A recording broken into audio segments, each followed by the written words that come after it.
کے طالب علم السلام علیکم. آپ کا سبجیکٹ ہے اسلامیات اور چیپٹر ہے آپ کا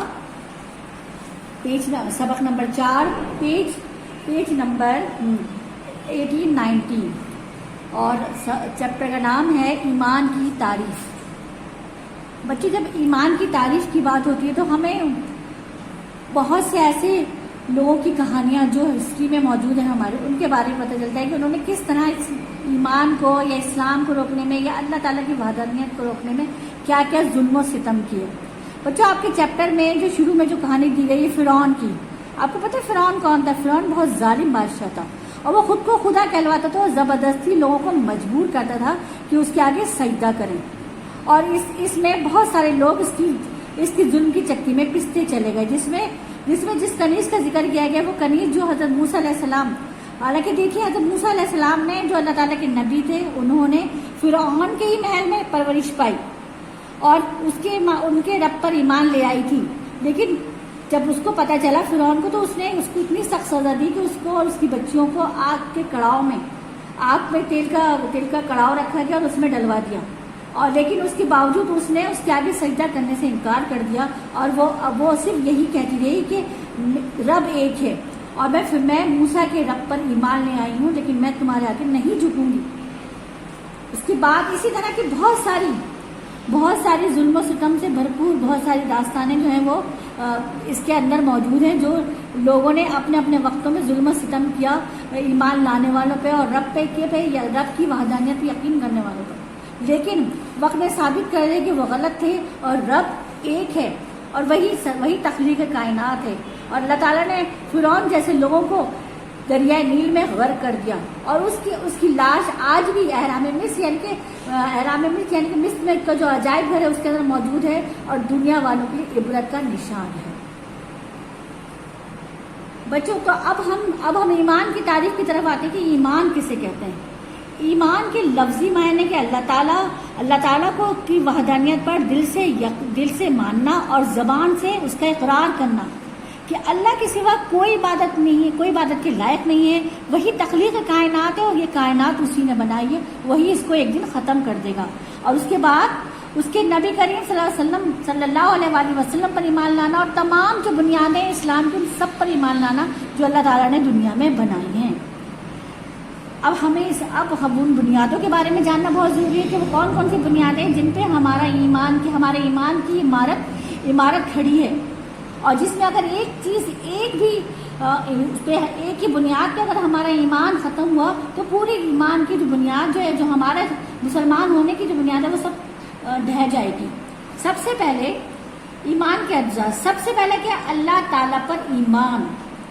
یعنی اس کی اصل بنیاد کیا کہ ہمیں اللہ تعالیٰ پر ایمان ہونا چاہیے، یہ مکمل پختہ یقین و اعتقاد ہونا چاہیے کہ کائنات کو بنانے والا، ہم سب کو بنانے والا اللہ تعالیٰ ہے، اس سے بڑھ کر کوئی نہیں ہے، وہ ایک ہے اور وہ یکتا ہے اور باقی اس کا ہمسر کوئی نہیں ہے. اسی نے دنیا بنائی ہے، وہی دنیا ختم کر دے گا اور اس کی ذات لا فانی ہے، باقی سب کچھ فانی ہے.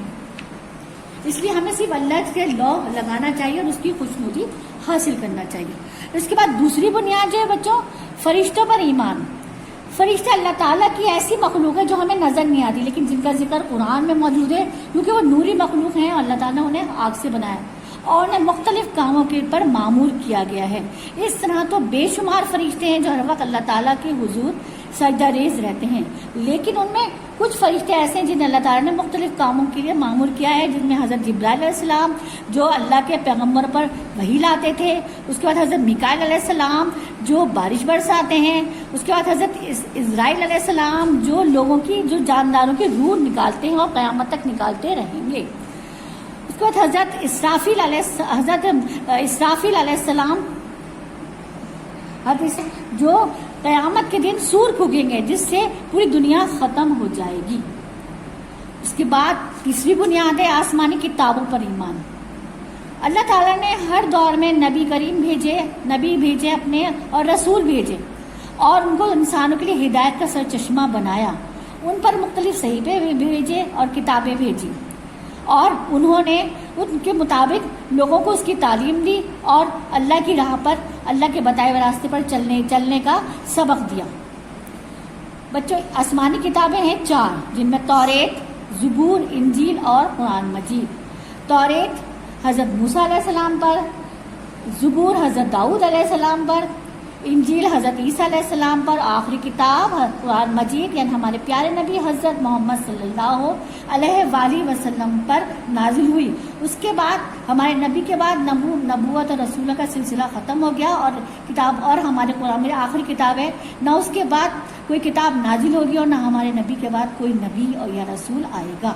اس پر ایمان لانا ہمارے لیے بہت ضروری ہے۔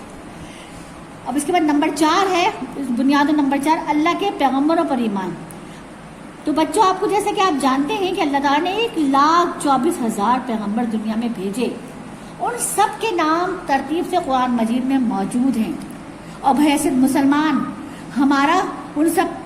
سب پر دل سے ماننا اور زبان سے اقرار کرنا بہت ضروری ہے۔ بچوں رسول، اب سب سے یہ بھی جاننا بہت ضروری ہے کہ رسول اور نبی میں کیا فرق ہے۔ ایک ویسے تو اللہ تعالیٰ نے 1,24,000 پیغمبر دنیا میں بھیجے، نبی وہ جن پہ اللہ تعالیٰ نے نبوت نازل کیا اور ان کے لیے چھوٹے چھوٹے صحیفے مختلف وقتوں میں آئے لوگوں کی ہدایت کے لیے۔ لیکن رسول ان کو کہتے ہیں جن پہ اللہ تعالیٰ نے باقاعدہ کتابیں نازل کی، جن میں توریت، زبور، انجیل جن کا ذکر آپ پہلے سن چکے ہیں، وہ نازل کی، اور ان سب کا احترام ہم پر لازم ہے۔ کہ پانچویں بنیاد یعنی تقدیر پر ایمان۔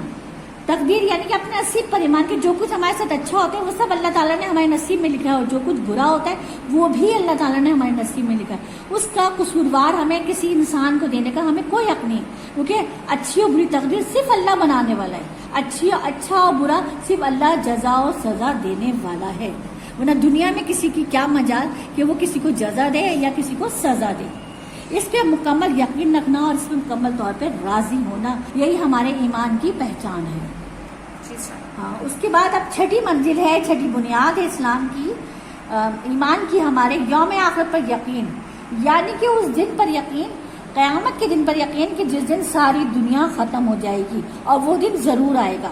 اور اس دن ہمیں اللہ تعالیٰ کے حضور حاضر ہونا ہوگا، اور اپنے ہر اچھے اور برے عمل جو ہم دنیا میں گزار کے گئے، جو دنیا میں کر کے گئے، اس کا حساب دینا ہوگا، اور اس کے پہ یقین کیے بغیر ہمارا ایمان پختہ نہیں ہوتا۔ عقیدہ آخرت پر ایمان جتنا پختہ ہوگا، ہمارا گناہوں سے بچنا اتنے ہی آسان ہوگا، کیونکہ ہمارے دل میں خوف خدا ہوگا کہ ہمیں ہر اعمال کے ساتھ اللہ تعالیٰ کے حضور حاضر ہونا ہے، تو ہم اس خوف سے ہم بہت سارے برے کام دنیا میں رہتے ہوئے نہیں کریں گے، کیونکہ ہمارے دل میں اللہ کا خوف ہوگا، اور اگر ہمارے دل سے اللہ کا خوف مٹ گیا تو ہماری دنیا اور آخرت دونوں خراب ہوگی۔ بچوں اب اس کی آخری جو بنیاد ہے، 7ویں جو بنیاد ہے، وہ یہ مرنے کے بعد دوبارہ زندہ ہونے پر ایمان، یعنی کہ ہمیں یہ ایمان ہے کہ یوم آخرت یعنی حساب والے دن میں قبروں سے تمام لوگ اٹھائے جائیں گے جو دنیا سے جا چکے ہیں، اور یہی ہماری آخرت یعنی ابدی زندگی کی شروعات ہے، ہماری ابدی زندگی کا آغاز ہے، اور یہیں پہ ہماری زندگی ختم ہے۔ حساب کتابوں کے ہم ایک کبھی نہ ختم ہونے والی زندگی شروع کریں گے جہاں کسی کو موت نہیں آئے گی، وہیں پہ ہماری جنت اور دوزخ ہمارے لیے منتخب کی جائے گی۔ یہ ایمان ہمیں دنیا کے عارضی ہونے اور انسان کے فانی ہونے کا یقین دلاتا ہے کہ ہم ایک دن دنیا سے چلے جائیں گے۔ دنیا کی زندگی فانی ہے، ہماری اصل زندگی ہمارے مرنے کے بعد شروع ہوتی ہے، اور ہمیں جب یہ پتہ چل جائے کہ دنیا فانی ہے تو ہم ایسی فانی چیزوں کے پیچھے بھاگنا چھوڑ دیں گے، اور جو ہماری اصل زندگی جو مرنے کے بعد شروع ہوگی، اس کے لیے دنیا میں رہتے ہوئے ہم ایسے عمل کر جائیں گے جو ہمارے لیے نجات کا باعث ہو، جو روز آخرت ہماری نجات کا باعث ہو، اور جنت ہمارے نصیب میں لکھ دی جائے۔ اللہ تعالیٰ ہمیں ان سب کاموں کو، ان سب بنیادوں پر یقین رکھنے کی توفیق عطا فرمائے، اور ہمیں سچے دل سے ان سب پر عمل کرنے کی توفیق عطا فرمائے، کیونکہ اسی میں ہمارے لیے